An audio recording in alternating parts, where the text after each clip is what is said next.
அஸ்ஸலாமு அலைக்கும் வரஹ்மத்துல்லாஹி வபரகாத்துஹு. கொடுக்கப்பட்ட கால அவகாசம்.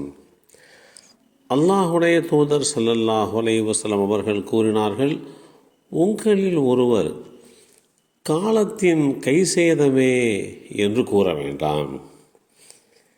ஏனெனில் அல்லாஹுவே காலம் படைத்தவன். இந்த செய்தி அபூ ஹுரைரா ரலியல்லாஹு அன்ஹு அவர்கள் மூலமாக அறிவிக்கப்பட்டு ஸஹீஹ் முஸ்லிமில் 4522 என்ற எண்ணிலே பதிவு செய்யப்பட்டிருக்கிறது. நேரங்கள் என்றும் காலங்கள் என்றும் நமக்கு நிரப்பமான முறையிலே வழங்கப்பட்டிருக்கக்கூடிய அவகாசங்கள், அதை முறையாக நாம் பயன்படுத்த வேண்டும். ஓய்வான காலங்கள் கிடைப்பதற்கு அரிய பொக்கிஷமாகும். காலங்களை வீணடிப்பது ஈடு செய்ய முடியாத இழப்பை ஏற்படுத்தும். அல்லாஹ்விடத்தில் காலங்கள் அவன் சப்தியமிட்டு பேசும் அளவுக்கு முக்கியத்துவம் வாய்ந்ததாக பார்க்கப்படுகிறது. அல்லாஹ் நம்மீது விதியாக்கிய கடமைகள் கூட காலத்தை அடிப்படையாக, நேரத்தை அடிப்படையாக கொண்டுதான் அமைக்கப்பட்டிருக்கிறது. தொழுகை அதற்கென்று காலம் இருக்கிறது, நேரம் இருக்கிறது. நோன்பு அதற்கு உண்டான காலம் இருக்கிறது. அதே போன்று ஜக்காத்து கடமையாவதற்கு உண்டான கால அவகாசம் இருக்கிறது. ஹஜ்ஜு கடமை அதை நிறைவேற்றுவதற்கு உண்டான காலம் இருக்கிறது. எல்லா காலத்திலேயும் ஹஜ்ஜை நிறைவேற்ற முடியாது. அதற்கென்று குர்ஆன் வரைமுறைப்படுத்தியிருக்கக்கூடிய காலத்தில்தான் ஹஜ்ஜை நிறைவேற்ற முடியும். இப்படி அனைத்தும் காலத்தின் கடமைகள் என்பதே நாம் தெரிந்து வைத்திருக்கக்கூடிய விஷயங்களில் ஒன்று. காலத்தின் மதிப்பை உணராமல் வாழ்ந்தவர் தன்னுடைய இறுதி நேரத்திலே மரணித்த பின்னும் கூட அல்லாஹ்விடத்திலே அந்த காலத்தை மீட்டி கேட்பார். மீண்டும் எனக்கு வழங்கப்பட்ட அவகாசம், காலம், நேரம் திரும்ப கிடைக்கப்பெற வேண்டும் என்று கேட்பார்.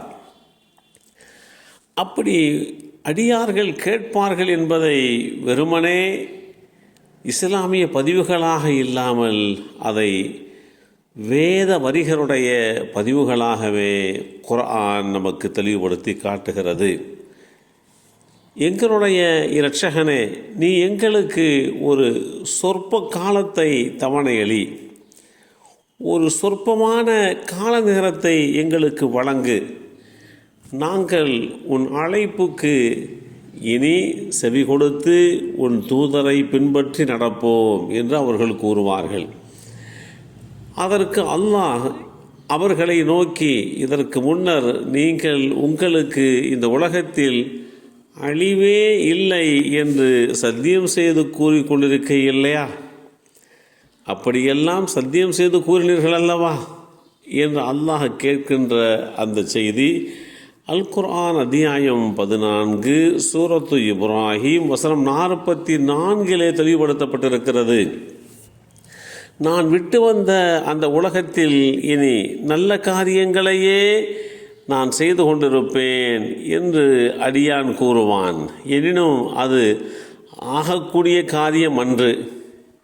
இத்தகைய சந்தர்ப்பங்களில் அவன் கூறக்கூடியது வெறும் வார்த்தையே தவிர வேறில்லை. அவர்களுக்கு முன் ஓர் அரண் ஏற்பட்டுவிடும். உயிர் கொடுத்து எழுப்பப்படும் நாள் வரை அதிலே அவர்கள் தங்கிவிடுவார்கள் என்று காலத்தை வீணடித்தார்கள் அல்லவா? காலத்திற்கு உண்டான நன்மதிப்பை அற்பமாக எண்ணி பார்த்தார்கள் அல்லவா?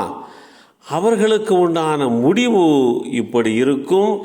அவர்களுடைய ரூஹு கைப்பற்றப்பட்டதற்கு பின்பாக, ஆன்மாக்கள் எடுக்கப்பட்டதற்கு பின்பாக அவர்கள் அவகாசம் கேட்பார்கள், காலத்தை நீட்டித்து கேட்பார்கள். அதுவெல்லாம் ஒருபோதும் சாத்தியக்கூறாக அமையாது என்பதை இஸ்லாம் தெளிவாக எடுத்து சொல்லியிருக்கிறது. இத்தகைய ஒரு சூழ்நிலையிலே முஃமின்களாக இருக்கக்கூடிய நாம் நமக்கு கொடுக்கப்பட்ட அந்த கால அவகாசத்தை முறையான வழியிலே பயன்படுத்தி நற்காரியங்கள் புரிந்து நாளை இறுதி நாளிலே நல்லோர்களாக வாழ தலைப்பட வேண்டும். அல்லாஹ் நமக்கும் நம் சந்ததிகளுக்கும் அருள்பாலிப்பானாக. அஸ்ஸலாமு அலைக்கும் வரஹ்மத்துல்லாஹி வபரகாத்துஹு.